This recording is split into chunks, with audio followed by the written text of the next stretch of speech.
Hi students, in last lecture we started the next chapter, that is chapter number 9 coordination compound. So first we do the quick revision of that topic. So सबसे पहले हमने introduction में पढ़ा था कहते जो coordination compound है वो स्पेशल क्लास होती है कंपाउंड की, जिसमें जो सेंट्रल मेटल एटम है वो अपनी नॉर्मल वैलेंसी से ज़्यादा आयन या मॉलिक्यूल के साथ जुड़ा होता है।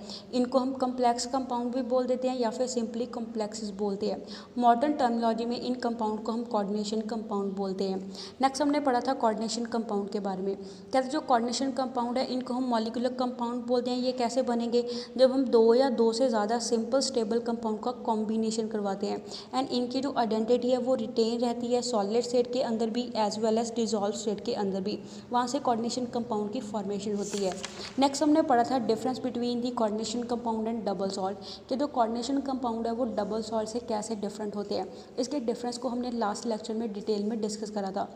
नेक्स्ट हमने पढ़ा था Werner's theory of coordination compound के बारे में, कि वर्नर ने कोऑर्डिनेशन कंपाउंड को कैसे एक्सप्लेन करा था।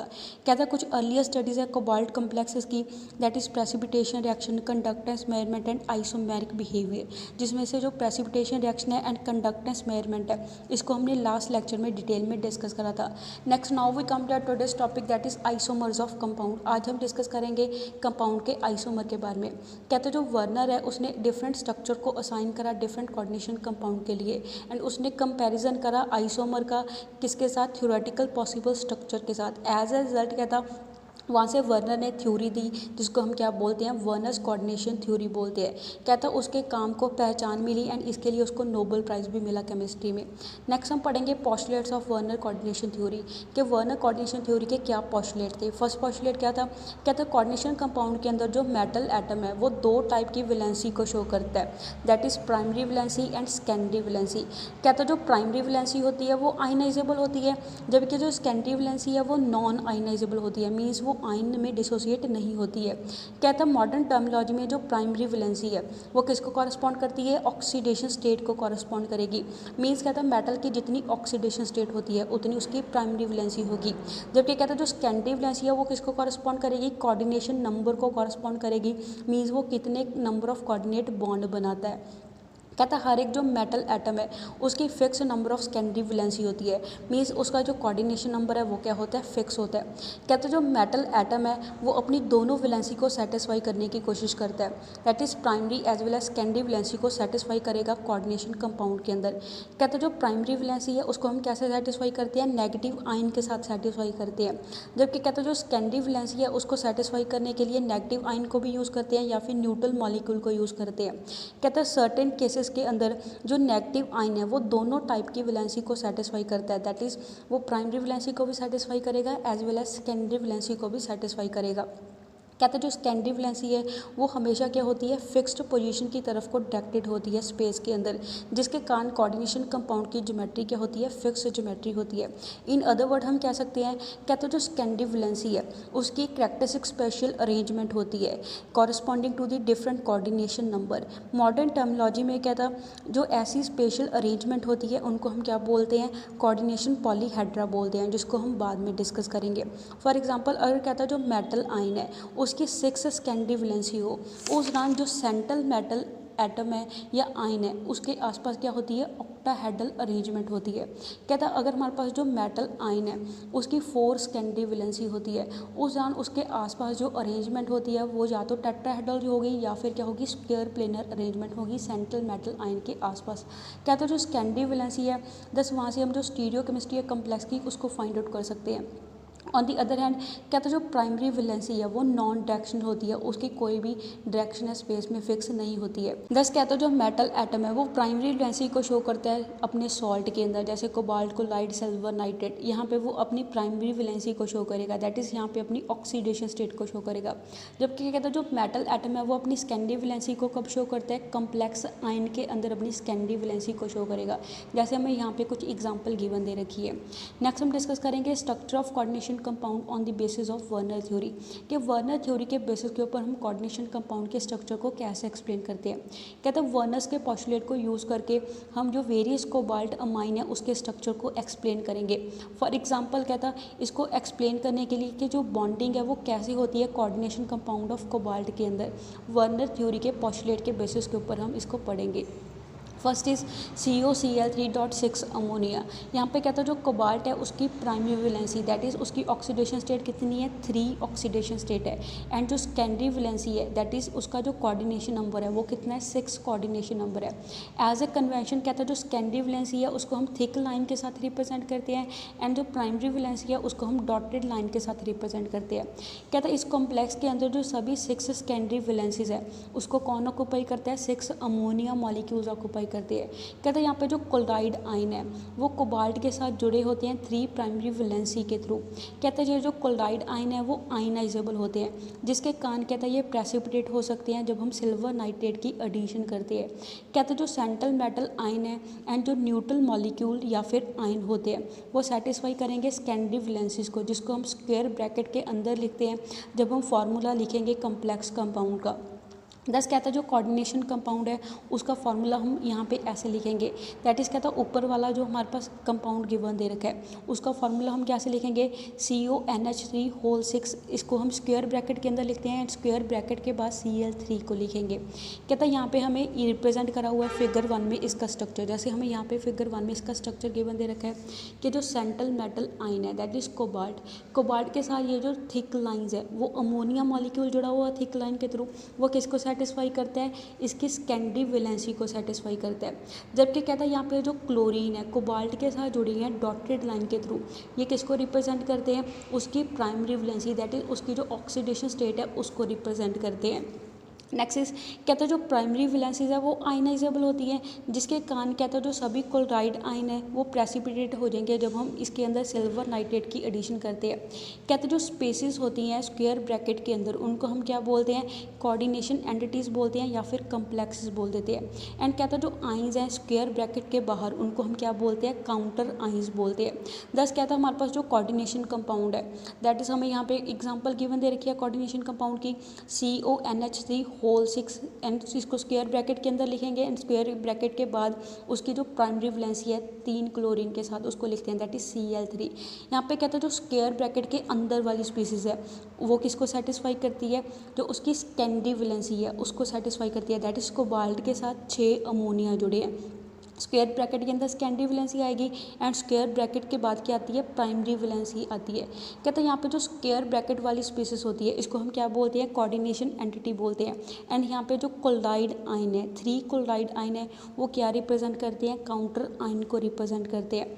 दस कहता है जो आयनाइजेशन है कोऑर्डिनेशन कंपाउंड की इस तरीके से होगी जैसे हमें यहाँ पे शो करी की है, दैट इज कहता है जो हम कोऑर्डिनेशन कंपाउंड कोबाल्ट का इसको आयनाइज करेंगे उस दौरान हमारे पास एक क्या मिलेगी, कोऑर्डिनेशन एंटिटी मिलती है स्क्वायर ब्रैकेट के अंदर वाली एंड साथ में क्या मिलते हैं, काउंटर आइंस मिलते हैं। कहते हैं यहाँ पे जो 3 क्लोराइड आयन है ये क्या हो सकते हैं, प्रेसिपिटेट हो सकते हैं जब हम सिल्वर नाइट्रेट की एडिशन करेंगे इस कंपाउंड के अंदर। नेक्स्ट है COCl3.5 अमोनिया। जैसे हमने फर्स्ट केस में पढ़ा है COCl3.6 अमोनिया के बारे में, अब हम पढ़ेंगे COCl3.5 अमोनिया।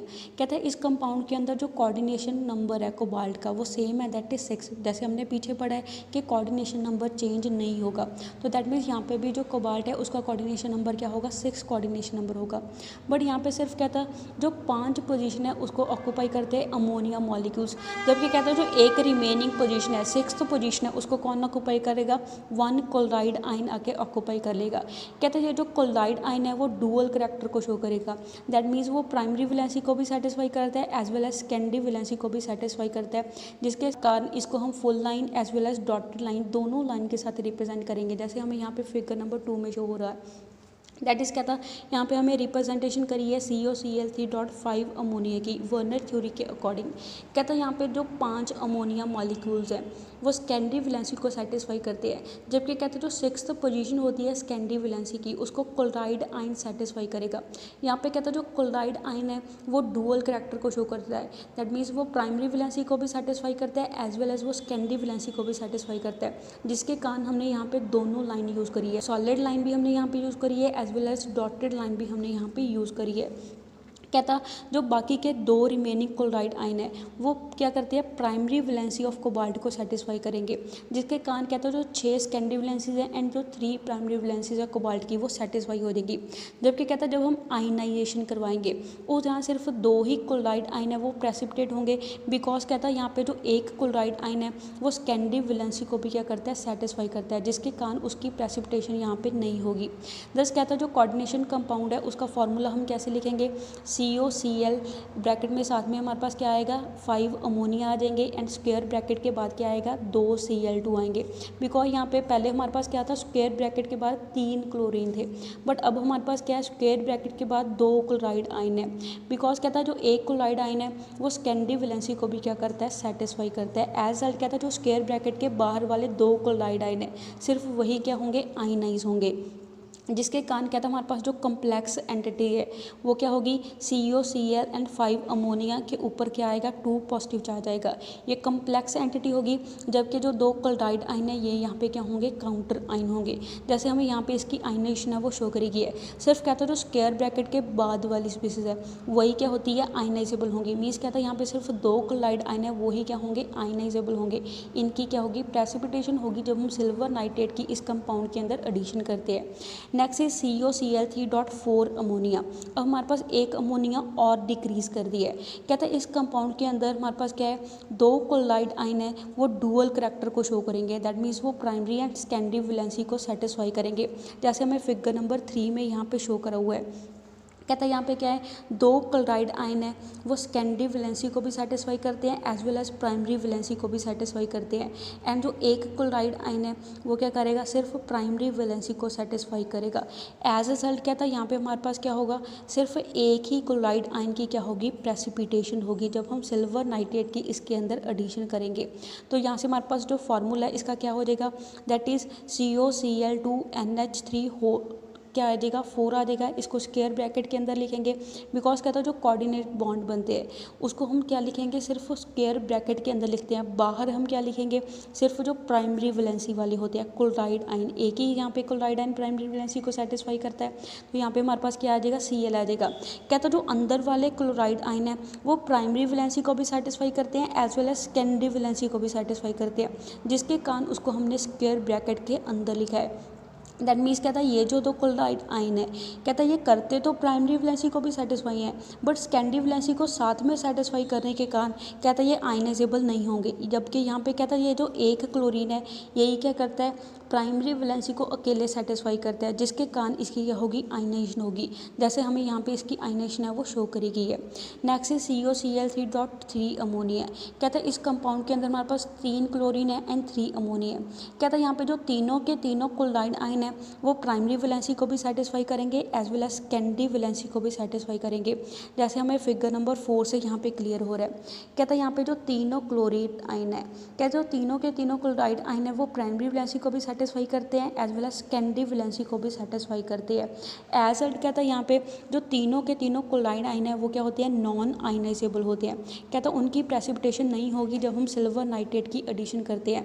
देयरफॉर कहता है जो कोऑर्डिनेशन कंपाउंड है वो कैसे बिहेव करेगा, न्यूट्रल नॉन कंडक्टिंग मॉलिक्यूल की तरह बिहेव करेगा, जिसका फार्मूला हमारे पास क्या होगा, COCl3 and NH3 whole thrice आ जाएगा। यहाँ पे कहता है कोई भी पीस है वो स्क्वायर ब्रैकेट के बाहर हमने नहीं लिखी है, बिकॉज कहता है यहाँ पे तीनों के तीनों क्लोरीन आयन क्या करते हैं, सेकेंडरी वैलेंसी को भी सेटिस्फाई करेंगे as well as primary valency को भी सेटिस्फाई करेंगे। एज रिजल्ट कहता है यहाँ पे आयनाइजेशन है वो पॉसिबल नहीं होती है। कहता है इसके न्यूट्रल कोऑर्डिनेशन एंटिटी बोलते हैं एंड यहाँ पे कोई भी काउंटर आयन है वो प्रेजेंट नहीं होते हैं। नेक्स्ट इज कहता है वर्नर ने ऑल्सो एक्सप्लेन करा सक्सेसफुली जो स्ट्रक्चर्स होते हैं अमाइन कम्प्लेक्सेस ऑफ प्लैटिनम के, जब प्लैटिनम अपनी +4 ऑक्सीडेशन स्टेट के अंदर होता है। जैसे यहाँ पे हमें टेबल नंबर 3 में शो करा हुआ है behaviour of coordination compound of platinum, के जो प्लैटिनम के कोऑर्डिनेशन कंपाउंड है वो कैसा बिहेवियर शो करते हैं। जैसे हमें यहाँ पे उनके फार्मूला गिवन दे रखा है, उनकी प्रेजेंट रिप्रेजेंटेशन गिवन दे रखी है, उनकी आयनाइजेशन कैसे होती है वो हमें गिवन दे रखी है, एंड उसमें टोटल कितने नंबर ऑफ आयन होते हैं वो हमें यहाँ पे मेंशन कर रखे हैं। So that's all for today. Stay home, stay safe, thank you.